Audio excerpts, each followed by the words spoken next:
चलिए, good afternoon. जितने भी हमारे यहाँ पे सीआरई के कैंडिडेट्स हैं और सभी लोगों ने देखा कि ये बैनर भी आप लोगों के सामने लगा है कि Sudami Devi special school and rehabilitation centre, और टॉपिक भी आप देख रहे होंगे कि training programmes on medical and psychiatric aspect of intellectual disability. मतलब सीधे सीधे कहने का मतलब ये टॉपिक ही बता रहा है कि मतलब ये मेंटल और मेडिकल फील्ड से जितने भी रिलेटेड है, ये देखा जाए तो इंटेलेक्चुअल डिसेबिलिटी है क्या।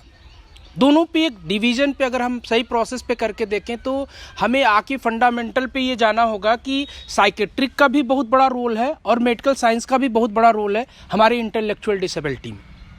अब पहले तो हम ये आपको बता दें कि इंटेलेक्चुअलिटी डिसेबिलिटी है क्या। और ये अभी लोग कहते हैं कि इंटेलेक्चुअल डिसेबिलिटी को हम हिंदी में कहते हैं बौद्धिक अक्षमता। अब बौद्धिक अक्षमता जो होता है, सीधे सीधे कहा जाए कि अगर हमारे किसी भी बच्चे को आप ऐसे जनरली उठा के देख लें, हम उसी को कह सकते हैं जिसका एक नॉर्मल चाइल्ड हो, एक सामान्य बच्चा हो, और सामान्य बच्चे से वो कोई बच्चा अगर डीले जा रहा है, पीछे जा रहा है, तो हमें लगता है कि, और साइकोलॉजिस्ट के हिसाब से ये चीज़ 4 कैटेगरी में बांट दी गई। अगर देखा जाए तो इनका classification American association of mental retardation की बात करते हैं। एक मतलब ये साइकेट्रिक है, ये बताते हैं कि अगर इनका हम क्लासिफिकेशन करके देखते हैं तो इनको 4 भागों में बांटा गया। अब वो 4 भाग क्या है?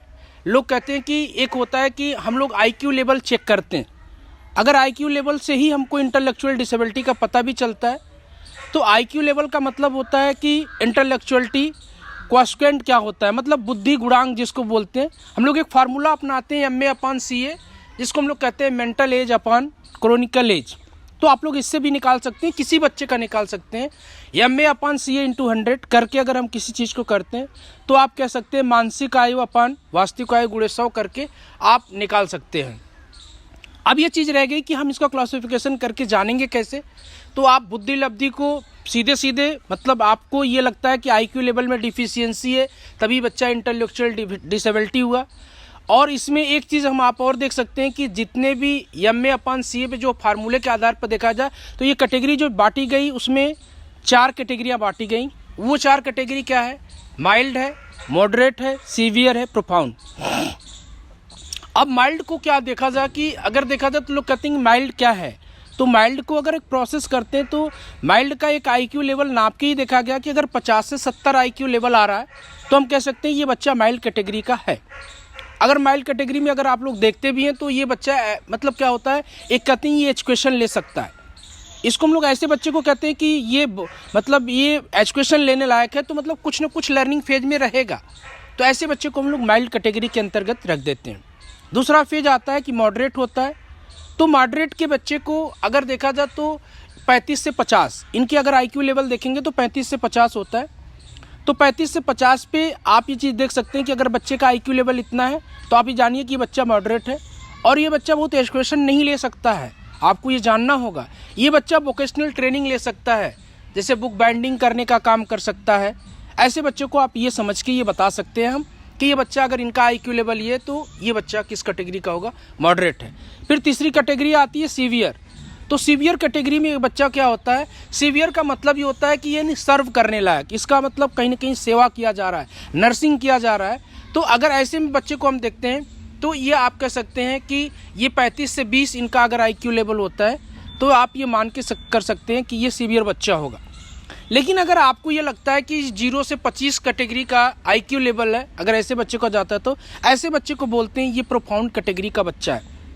अगर ये प्रोफाउंड कैटेगरी का बच्चा है तो ये मान के चलिए कि अनबेड होगा, ये कुछ नहीं कर सकता लाइफ में, क्योंकि इनकी हर एक्टिविटी को करने के लिए इनको पेरेंट्स के ऊपर डिपेंड रहना होता है। लेकिन माइल्ड कैटेगरी का बच्चा एजुकेशन ले सकता है। मॉडरेट कैटेगरी का बच्चा अगर देखा जाए तो वोकेशनल ट्रेनिंग लेके भी अपनी लाइफ को चला सकता है। लेकिन सीवियर का जो बच्चा होता है उसको सर्व करने की बात होती है। तो इंटेलेक्चुअल डिसेबिलिटी यही होती है। इंटेलेक्चुअल डिसेबिलिटी के आधार पर अगर देखा जाए तो मतलब स्पेसिफिक लर्निंग डिसेबिलिटी भी आती है, जिसको हम लोग कहते हैं विशिष्ट अधिगम अक्षमता, इसको भी कहते हैं। लेकिन इसमें क्या होता है कि बौद्धिक अक्षमता से बहुत वो चीज़ नहीं होती है। तो अगर बौद्धिक अक्षमता के प्रोसेस पे नहीं जाता है, लेकिन अगर आप जैसे लोग कहते हैं कि एक बौद्धिक अक्षमता होती है और एक कहते हैं कि मानसिक बीमारी है। तो अगर मानसिक बीमारी को आप देखा जाए तो आप सबसे बड़ा एक क्लासिफिकेशन ये कर सकते हैं कि मानसिक बीमारी 18 साल के बाद होती है। 18 साल के अगर नीचे की बात अगर आप करते हैं किसी भी बच्चे को, तो आप ये कह सकते हैं कि वो बौद्धिक अक्षमता कह सकते हैं, उसको मानसिक बीमारी हम नहीं कह सकते। तो आपको ये ज़रूर जानना होगा, जितने भी यहाँ पे CRE में हमारे पार्टिसिपेंट आए हुए हैं, तो सबको ये बहुत जानना होगा कि जो मानसिक बीमारी होती है वो 18 साल के बाद होती है और मानसिक बीमारी के रीजन होते हैं। देखिए, लोग अभी यहाँ पे कहते हैं कि मेडिकल टर्म और साइकेट्रिक टर्म क्या होता है, तो मैं इसी मानसिक बीमारी पे मैं आपको बता दूं कि मानसिक बीमारी का मतलब ये होता है कि जब आपकी कोई चीज़ स्ट्रेस में हो, जैसे एक व्यक्ति कहता है हम तनाव में हैं। स्ट्रेस लेना दो प्रकार से होता है, आपने देखा भी होगा। एक स्ट्रेस, जैसे अभी बच्चे की शादी करनी हो तो वहाँ पर भी आदमी स्ट्रेस में रहता है कि अरे ये तैयारी करनी, वो तैयारी करनी है, तो हम स्ट्रेस में रहते हैं, लेकिन वो स्ट्रेस खुशी का रहता है। लेकिन अगर हम किसी से लोन ले लें, किसी से कर्जा ले लें, तब लोग कहते हैं उसका हम नहीं दे पाएंगे, तो स्ट्रेस, जैसे बच्चों को एग्ज़ाम का स्ट्रेस होता है, तो ये स्ट्रेस मतलब इतना भी नहीं लेना चाहिए। लेकिन अगर स्ट्रेस किसी भी बड़े व्यक्ति का अगर एंजाइटी का रूप ले लेता है, अगर एंजाइटी का मतलब होता है, आप मान के चलिए चिंता का कारण, लोग कहते हैं चिंता चिता के समान होता है, चिंता नहीं करना चाहिए, चिंतन करना चाहिए, लेकिन हम क्या करते हैं, चिंता ले लेते हैं। तो चिंता ले लेने का एक ही मकसद होता है कि आप ये खुद सकते हैं कि यानी स्ट्रेस ही क्या हो जाता है, एंजाइटी का रूप ले लेता है। और एंजाइटी अगर लंबे समय तक रह गया और आपने केयर नहीं किया, किसी भी व्यक्ति को बहुत मंथन कर रहा है, सोच रहा है और अपनी बातों को इधर से उधर कर रहा है, तो आपको ये ज़रूर सोचना होगा कि अगर ये प्रोसेस कर रहा है तो ये सपोज करिए कि यही एंजाइटी जो होती है, ये डिप्रेशन में बंदा चला जा सकता है। अगर कोई व्यक्ति हो, अगर वो डिप्रेशन में चला गया, तो जिसको हम लोग हिंदी में कहते हैं अवसाद करना।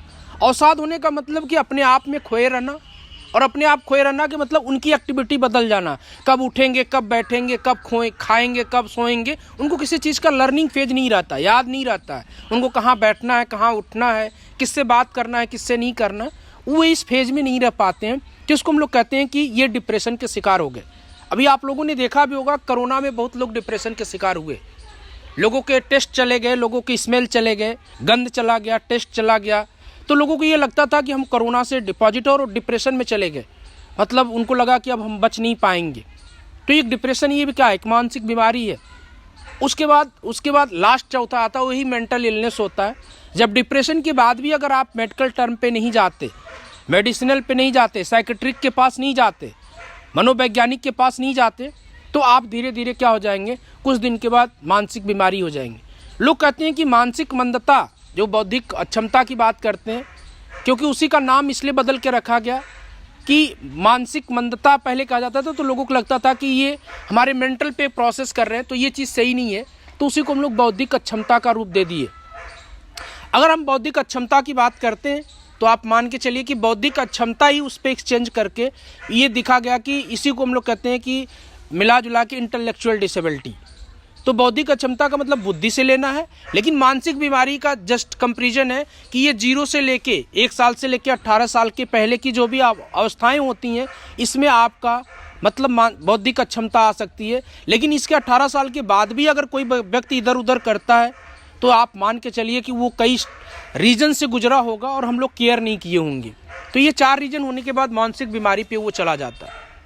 और मैं आपसे बता दूं, चाहे वो मानसिक मंदता हो, कोई भी इंटेलेक्चुअल डिसेबिलिटी हो, तो आप इस चीज़ को आप जान सकते हैं, उसका एक ही रीज़न होता है।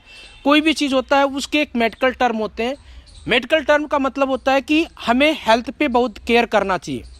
मेडिकल आने का मतलब, साइकेट्रिक का मतलब होता है कि हम हाव भाव, विचार, हमारे सोच जो होंगे वो पॉजिटिव होना चाहिए।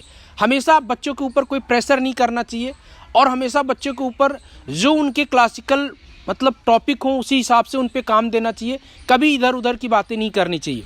जैसे अभी हम कह रहे हैं कि अभी देखा जाएगा किसी भी व्यक्ति की जो बॉडी होती है ना, वो 7 चीज़ों पे टिकी है। अगर मेडिकल टर्म की लोग बात करते हैं, तो लोग कहते हैं हम बीमार तभी होते हैं जब किसी तत्व की कमी होती है। अगर हमारे शरीर में कोई न किसी चीज़ कमी होगी, हम बीमार होंगे, फिर हम ठीक होते हैं, फिर बीमार होते हैं। इसका मतलब कि वो तत्व की फिर कमी हुई।